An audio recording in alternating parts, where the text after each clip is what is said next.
ሰላም ሰላም እንደምን ቆያችሁ የቻናሌ ቤተሰቦች። ዛሬ ሰሞኑን እየተወራ ስላለው ስለ ማርበርግ ቫይረስ በሽታ ምንነት ትንሽ እናወራለን።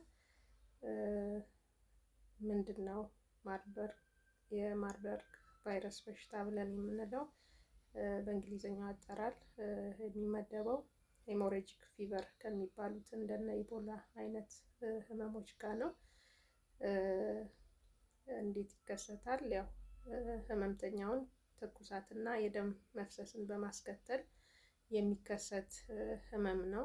በእንስሳትም ላይ ሊከሰት ይችላል። ይሄ ህመም የሚመጣው በቫይረስ አማካይነት ነው። ምንድናቸው ምልክቶቹ ብለን ስንል የማርበርግ ቫይረስ በሽታ ምልክት አንደኛው ምንድነው? ከአፍና ከአፍንጫ ወይም ከቆዳ ስር የደም መፍሰስ ነው። ሌላው ደግሞ ከፍተኛ የሆነ ትኩሳት፣ ብርድ ብርድ ማለት እና ራስ ምታት ይኖራል። ሌላው የበሽታው ምልክት ምንድነው? የጡንቻና የጀርባ ህመም ይኖራል። ማቅለሽለሽ፣ የሆድ ህመም እና ተቅማጥ ሊኖረው ይችላል። ሌላው ደግሞ ደረትና ጀርባ እንዲሁም ሆድ ላይ በጣም ጎልቶ የሚታይ ሽፍታ ይኖረዋል ማለት ነው። እነዚህ የበሽታው ምልክቶች ሲሆኑ የበሽታው የመተላለፊያ መንገዶች ምንድናቸው ብለን ስናይ አንደኛው መተላለፊያ መንገድ ምንድነው? ከበሽተኛው ደም፣ ሽንት፣ እንባ እና ሌሎች ፈሳሾች ጋር ንክኪ ካለ ቀጥተኛ የሆነ ንክኪ በሚፈጠርበት ሰዓት ይሄ አንዱ የመተላለፊያ መንገድ ነው። ሌላው የመተላለፊያ መንገድ ደግሞ ምንድነው? በታመመ ወይም በሞተ ሰው የሰውነት ፈሳሽ የተበከሉ ቁሶችን ከላይ የጠቀስኳቸው ፈሳሾች አሉ። በእነሱ የተበከሉ ቁሶችን ለምሳሌ የህመምተኛው ልብስ ሊሆን ይችላል፣ አልጋ ልብስ ሊሆን ይችላል፣ መርፌ፣ ስለታም ነገሮች እና ሌሎች መገልገያዎች ጋር በሚኖር ንክኪ በዛ አማካይነት ሊተላለፍ ይችላል። ሌላው ደግሞ ያው በእንስሳትም ህመሙ ይኖራል ብለናል እና በበሽታው የተያዙ የሌሊት ወፎች ካሉ በእነሱ አማካይነት ይሄ የማርበርግ ቫይረስ በሽታ ሊተላለፍ ይችላል። ሌላው አንድ ሰው ለቫይረሱ ከተጋለጠ ከ2 እስከ 9 ቀን ባሉት ቀናቶች ውስጥ የበሽታውን ምልክቶች ሊያሳይ ይችላል። ስለዚህ አንድ ሰው በህመሙ ከተለከፈ ወይም ከተያዘ በኋላ ከ2 ቀን አንስቶ በአቭሬጅ እስከ 9 ቀን ባሉት ቀናቶች ውስጥ የህመሙን ምልክት ሊያሳይ ይችላል። ምናልባት አንድ ሰው ወዲያው ከሰው ጋር ንክኪ እንደገጠመው ቶሎ ምልክቱን ላያሳይ ስለሚችል ዋናው ጥንቃቄ የሚያስፈልገው ለዛ ነው። ይቆያል ኢሚዲየትሊ ማታ ትናንት ኮንታክት ኖሮ ዛሬ ላያሳይ ይችላል። ስለዚህ ከ2 እስከ 9 ቀን ስለሚል ያ ደግሞ ከባድ ያደርገዋል እና የበለጠ ጥንቃቄ ልናደርግ ያስፈልገናል ማለት ነው። ሌላው ስለ ምልክቶቹ ይህንን ካልን ምንድነው የበሽታው መከላከያ መንገዶች ብለን ስንል የዘረዘርናቸው ምልክቶች በሚኖሩበት ሰዓት ማለትም ከፍተኛ የሆነ ትኩሳት ካለ፣ የሆድ ህመም ካለ፣ የጀርባና የጡንቻ ህመም ካለ፣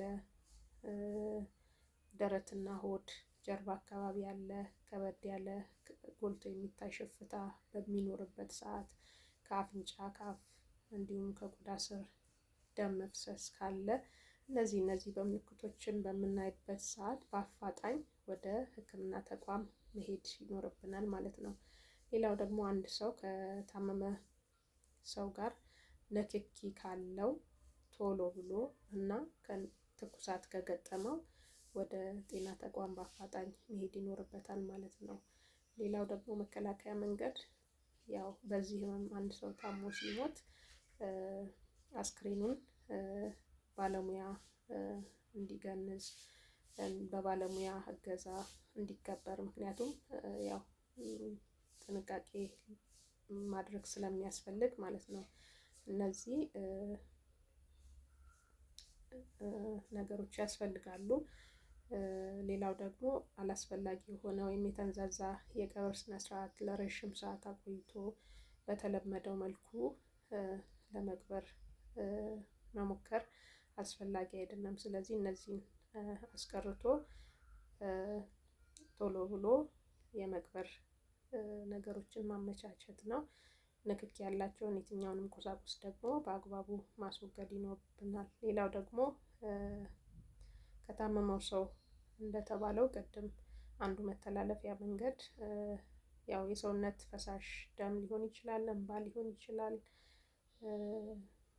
የተለያዩ የዘረዘርናቸው የሰውነት ፈሳሾች ከህመምተኛው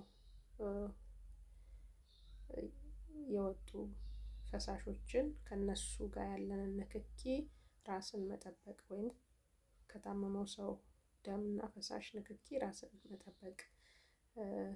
ሌላው ደግሞ እንግዲህ ሰው ይታመማል፣ አጋዥ አለ፣ የሚረዳው የሚንከባከብ ሰው አለ። ያ ሰው ምን ማድረግ አለበት? እንክብካቤ በሚያደርግበት ሰዓት በጥንቃቄ ማድረግ ይኖርበታል። እነዛም የመከላከያ ዘዴዎችን በመጠቀም ማስክ መጠቀም ይኖርበታል፣ የአፍንጫና የአፍ። ከዛ ውጭ ደግሞ የእጅ ጓንት መጠቀም ይኖርበታል። እጅን በሳኒታይዘር አሊያም በውሃና በሳሙና በሚገባ መታጠብ ይኖርበታል ማለት ነው። ስለዚህ እነዚህን ጥንቃቄዎች በማድረግ እንግዲህ ራሳችንን በተቻለ መጠን ጊዜው ካመጣው ከዚህ ማርበርግ ከሚባል የቫይረስ ህመም ወይም በሽታ ራሳችንን፣ አካባቢያችንን፣ ማህበረሰባችንን መጠበቅ መቻል አለብን ማለት ነው። በምንም ነገር መዘናጋት የለብንም። ያው ወረርሽኝ ነው። በወረርሽኝ መልክ የሚከሰት ችግር ስለሆነ በራሱ ጊዜ ልክ ባለፈው ኮሮና መጥቶ እንደዚሁ እንትን ብሎ እንደሄደ ይሄም ተመሳሳይ ችግር ስለሆነ በተቻለ መጠን የጤና ጥበቃ ያወጣው የግንዛቤ ማስጨበጫ ትምህርት ነው። ስለዚህ ይህንን ጠንቅቀን በመተግበር ራሳችንንም ሌሎችንም ከችግሩ እንከላከል፣ እንታደግ እላለሁ። ስላዳመጣችሁኝ አመሰግናለሁ።